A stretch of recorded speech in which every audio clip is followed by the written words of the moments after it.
there, friends and sane persons, and welcome to another episode of Wednesday Whimsy. My name is Kyle, and Wednesday Whimsy is a short show that I do every Wednesday evening where I talk about a board game, a top 10, or some other board game related topic, whatever happens to be on my mind.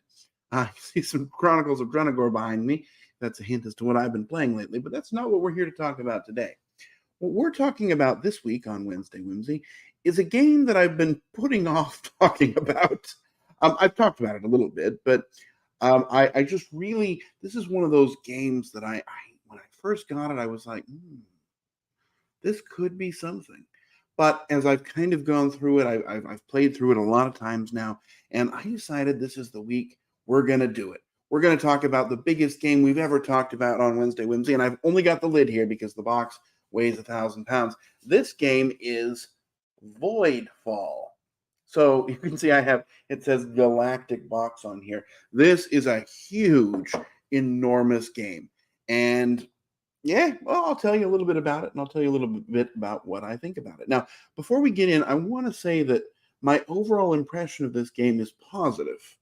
I am going to say a couple of negative things about it, but that's because I've played it enough to really sort of understand how this works.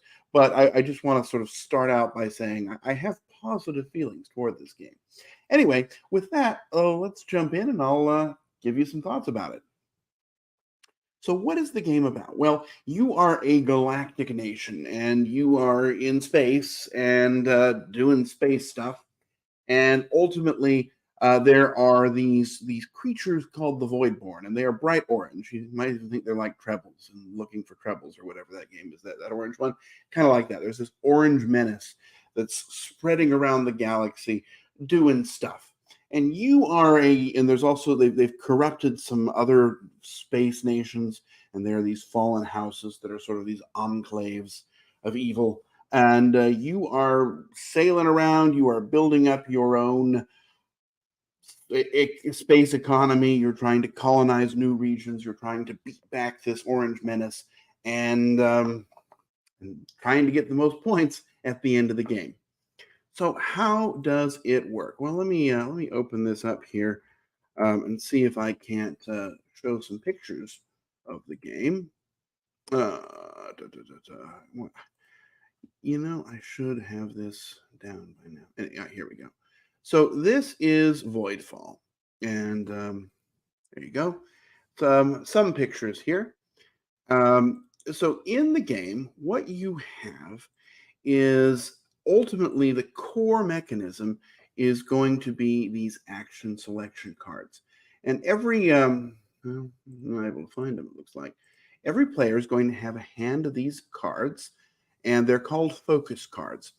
And so the game is played over 3 rounds. And an interesting feature of the game is that the round length is variable. You're going to draw a round card, and it will tell you how many actions each player is going to get. And that, for round 1, it tends to be around 4. For round 2, it tends to be around 5. And for round 3, it tends to be around 6. But I have seen that vary. I have not inspected all of the cards that are available. But each turn, and these look like they might be prototypes, each turn you're going to select one of these focus cards, and you're going to select 2 of the 3 actions that is on it. And there's a way, though, if you have these trade tokens that you can acquire throughout the game, you can use those to get a 3rd action off the card. And there are these agenda cards, which you can use to do even a 4th action. Now, this is definitely a prototype here.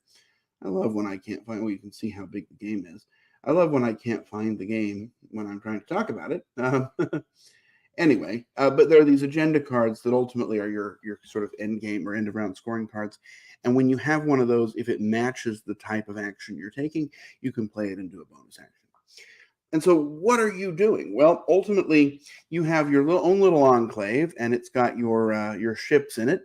And these, again, are the prototype components. That's okay, I guess. What you're going to do is your actions have a cost, and they're often going to revolve around some sort of building up. This is a 4X game with definite focus on a couple of the X's and not the other. Not really even. You're not really doing technology or stuff. But Lot of what you're going to be doing is putting out these tokens, and these tokens are for resource production. They're called guild markers. And so every time you put one out, the value of the die that's in that sector is going to increase your production on this complicated contraption. And so, for example, on that spot that has, well, you can see down here, again, prototype components, unfortunately, but you can see that this region here for the green player is going to be producing 5 of whatever this pink is, 5 of whatever this blue is, and 5 whatever this green is. Um, and so if you're able to increase the die, it increases the production of all those spaces. And as you're able to put more of these out, it's going to increase your production. And production is handled by this interesting, almost ingenious, and also needlessly complicated set of dials. And these dials are going to show you how much you produce when you produce, sort of what your level is. And I won't be able to find it now, unfortunately. Um, anyway, and how much you get. And one way you can get points is by sort of overclocking this production. If you're able to increase it above its maximum, above the maximum you can hold, well, that'll score you some points. Each round of the game, there's also going to be some other action or goal that's going to score you points. Like we see here, well, this is a house card. That you can see that there will be whatever card it is that you flipped up that showed you how many actions you got during the round. That's also going to show you what sort of goal it might be. Have 3 technologies. I guess there is technology. What am I talking about? Have 4 advanced technologies or whatever it might be. And so there's a couple of those goals that you're going to be going through. But ultimately, every turn you're going to play your actions, and you're going to have these agenda cards. And the agenda cards are going to tell you what you're scoring for. Each house is going to start with 1 agenda card that's just yours. And then there's going to be other ones that you can kind of develop and build up as the game goes by. If you're able to score those, you'll score lots of points. If you're not, then you're not going to get very many. So you just kind of think about that. Here's the insanely complicated wheel. I'm glad I was able to find it. So, and I don't know if you'll be able to see on this, but come on. So like this is going to be, if you added up the die values of every space that you're in, that's what number is going to appear here. So if you had a total of 6 die values with those yellow guilds, well, that's your production level. When you do a production action, this is how much resource you get, and this is how much you have on hand. And ultimately, there's sort of 3 categories of resources. There's these basic resources. At the end of the round, based upon how much stuff you have out there, you're going to have upkeep costs, and you can spend either the food or some combination of 2 of the yellow and pink resource. And so obviously the food is better for meeting your upkeep costs. There's also money, which during the round can be used as a wild resource for anything except science, which is its own special resource, and nothing can replace it. And here you can kind of see one of those cards I was talking about. This one is a round 3 card. You'll have 6 action rounds, and these are the things you're going to score for at the end of the round. There's also some sort of events that happen, bonus, positive and negative. But that's really what it is it's mostly an action selection game. Now, the way that everything kind of connects is where the joy is, right? But it's mostly about sort of managing the 4 to 6 cards that you get to play and trying to make the most out of those. I guess 8 to 12 actions you get in the round, potentially a couple more depending on whether you're able to pay for them.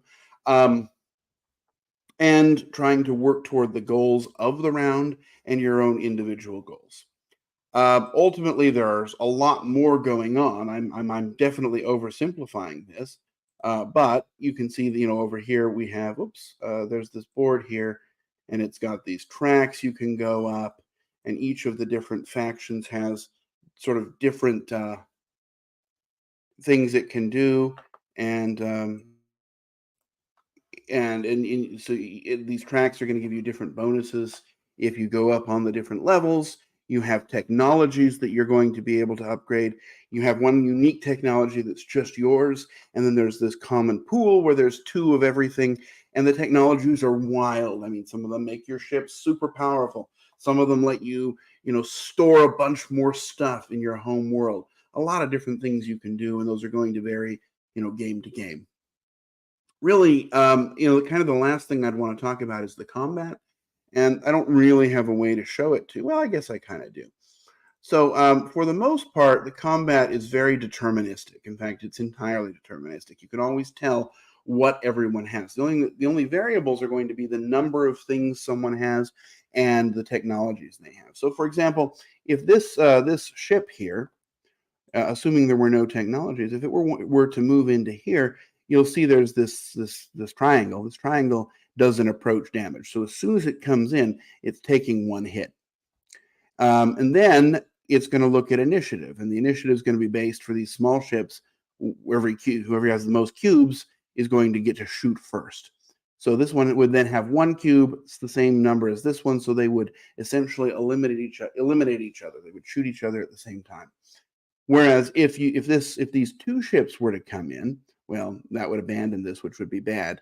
If this one had one more cube on it, three would come in. One would die on the approach due to this base, and then it would be 2-1. And so two would beat one, and it wouldn't even get shot back. So there's this interesting deterministic combat and trying to plan out and know when you're going to attack. Now, if you had a technology that improved your initiative or allowed you to sort of sustain a hit without taking damage, you could go in earlier with a smaller force. And so it's this interesting deterministic combat. I find it fascinating. A couple other points I'll mention before we go into kind of my thoughts about the game, and I'm going to close this because I'm distracted by it. First, the game has a cooperative mode, a solo mode, and a competitive mode. I have not played it cooperatively. I've played it solo. That's how I learned it. And then I've played it competitively a bunch of times. And the cooperative is essentially the same as the competitive. You're just doing it with more people. So I have a good sense of what those rules would be, but I have not tried it yet. I'll say competitive is my favorite way to play, unless I'm playing alone, in which case I'll play it solo. And I like it both of those ways. So just be aware of that. This is one of those few games that has that identity crisis that I think straddles it nicely. Although I do prefer the competitive version just because it has a lot less overhead. There isn't this complicated. The cooperative and solo, there's this secondary board with these objectives, and you're constantly trying to do an objective, or else you're going to suffer some kind of a penalty, and it can be a lot to manage. Anyway, let's go into the game and what makes it special. So the thing I'm going to say the most, this game is an intellectual delight. I love all the different ways you can do. I love the ways you can get lost in this game. You only have on average about 15 actions. And so making those 15 actions count is crucial. And it is so easy to get distracted. Last game we played, I spent 2 or 3 actions trying to get this agenda card in play. And ultimately, I wasted so much time doing that I missed out on scoring any points from it. And, it's that kind of idiocy that I love. I love that I was able to do it. It's just, the cost was so high. I mean, look, I won that game, but I'm not going to complain. But I just love the intellectual puzzle of this game. It's unlike anything else. It's very heady. It's very much a game that you will get more out of if you play a lot. What else is special? I love the production. Other than a couple of things, I hate the ships that come in this game. We'll talk about those in a moment, but the overall production of it is fantastic. You have these player boards, and they're these dual layer boards, but the different sort of factions, you can slide them in and out so that you only have the 4 boards, but they can accommodate any of the factions. It's very satisfying. It's a lot of fun to slide those things in and out. I love the sort of heavy metal gears that are these guild tokens. The dice are nice. There are these corruption markers. You've seen them in those pictures. It's this little kind of a tentacle cup, and it holds the dice. So you can easily tell, okay, this is a corrupted sector, this is a non-corrupted sector, and the meaning of those things will vary based upon where you are and what you're trying to do. I love the way that this game rewards planning. Unlike most games, this is a game where the person who has a plan and sticks to it is going to do much better. Even the combat can be planned. I love the technologies. There's so many things to fiddle with in this game. There are basic technologies and advanced ones, and there are, I don't know, 30 different ones in the game. You'll only ever be using a few, probably 8. Um, Maybe there's even more than that. I haven't counted, but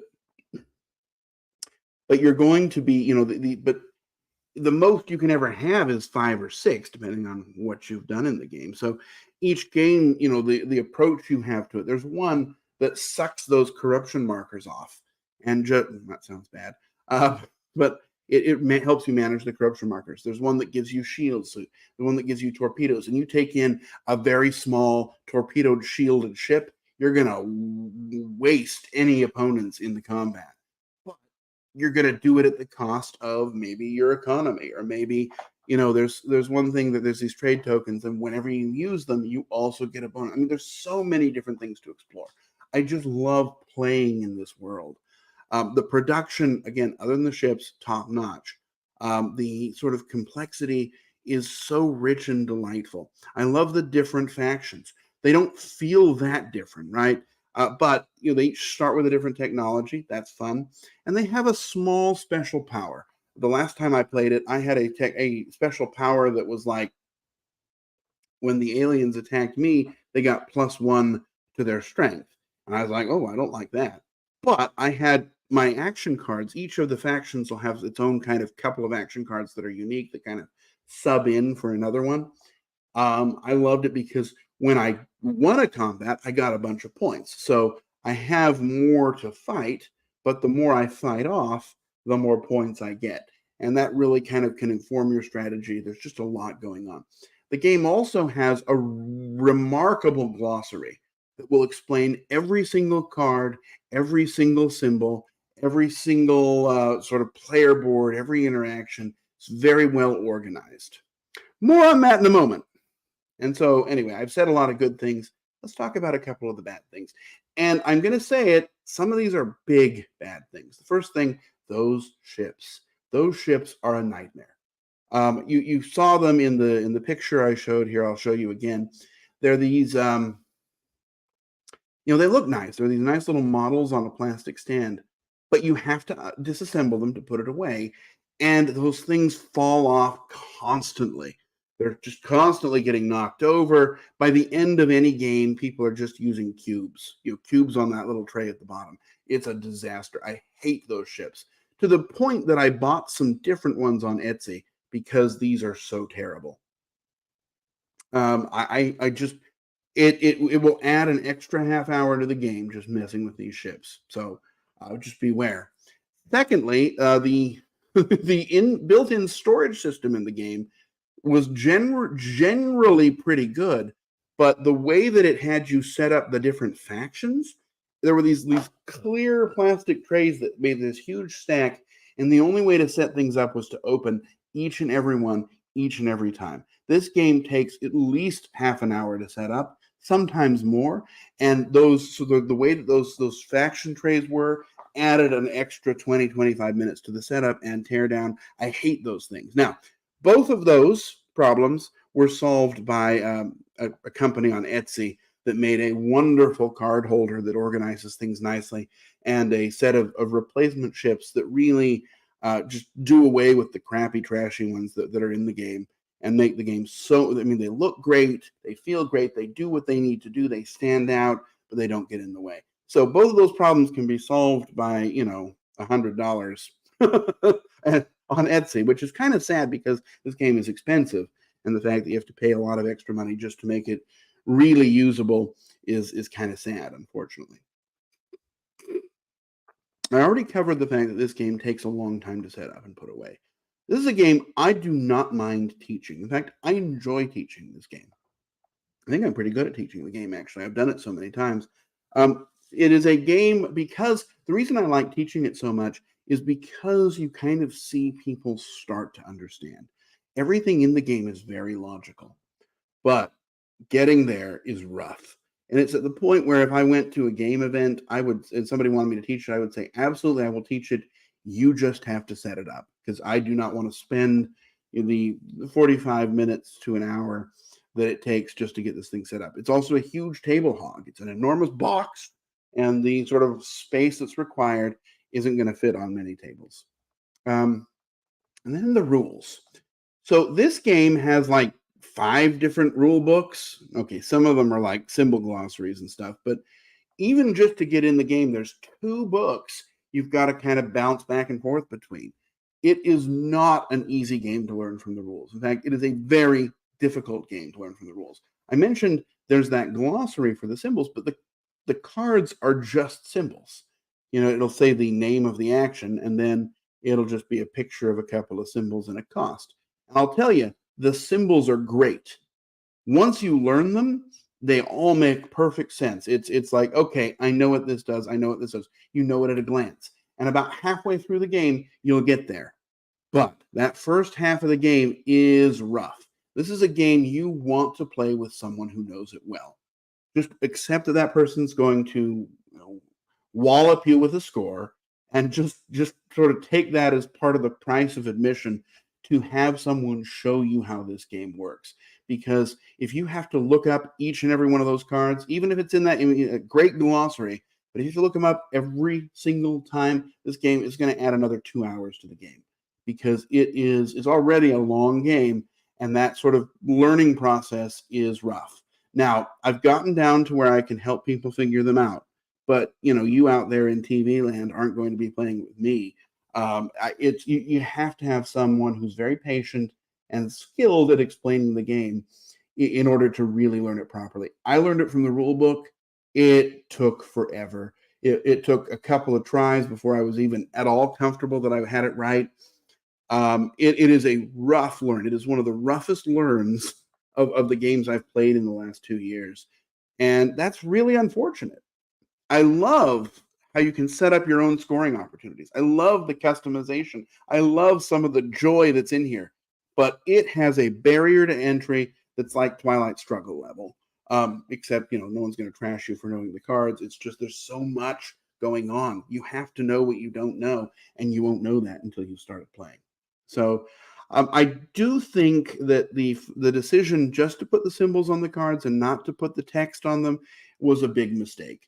People might say, well, that's for language neutrality. It's not, though, because the cards have English on them. I mean, it's like the name of the card is printed in English. It would have, and there's a lot of empty space. It would have been so easy just to take that text, which they already have, and print it on the cards next to the symbols. You could then look at the symbol, know what it does. But if you had a question, you could say, okay, what does this mean? It's right here. It would have just cut down on some of the pain. The way the rule book's organized, too, it's rough because they mix in the sort of solo, competitive, and cooperative rules kind of all together with just different color codes. It's not the best way to learn the game. I wish there were a separate book for each of them, honestly. So there's a lot of negative I have about this game. So where do I come down on it? Well, I told you at the beginning, I like this game a lot. I mean, like a lot. Like, this is a game that if it were easier to get into and, didn't take forever to set up and put away, could easily have been a 10 out of 10 for me. As it is, I can't give it above a 9 because of all of the issues that I have with it. A 9 is as high as I dare go for a game as flawed as this. No, it makes it sound like I hate it. No, I love this game. It's fantastic. It's one of the best games that's come out in the last 2 years. But it is just not the kind of game that is for everyone. And it's not the kind of game I can say to anyone watching here, yeah, you should try this. You should definitely try it before you buy it. This is not one that I recommend going out and buying.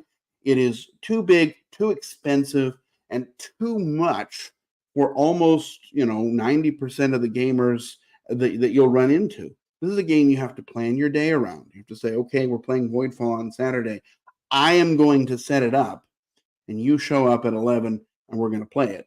And then I'll put it away just because it's so big and monstrous. I mean, just the lid here, you can imagine what the rest of the box is like.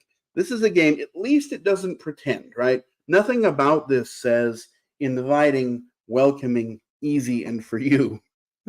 So be careful. For me, 9 out of 10. For you, I don't know. It's a game you might enjoy, and I hope you do.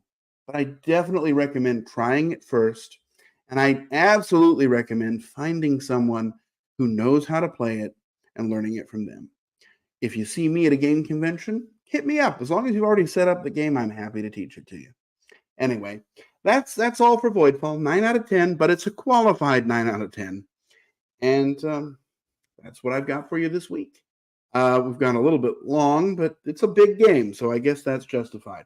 Anyway, I'm going to end it here. I'm going to wish you safe travels, courage when you need it, and I hope to see you back here again soon, next week perhaps, on another episode of Wednesday Whimsy. Bye-bye.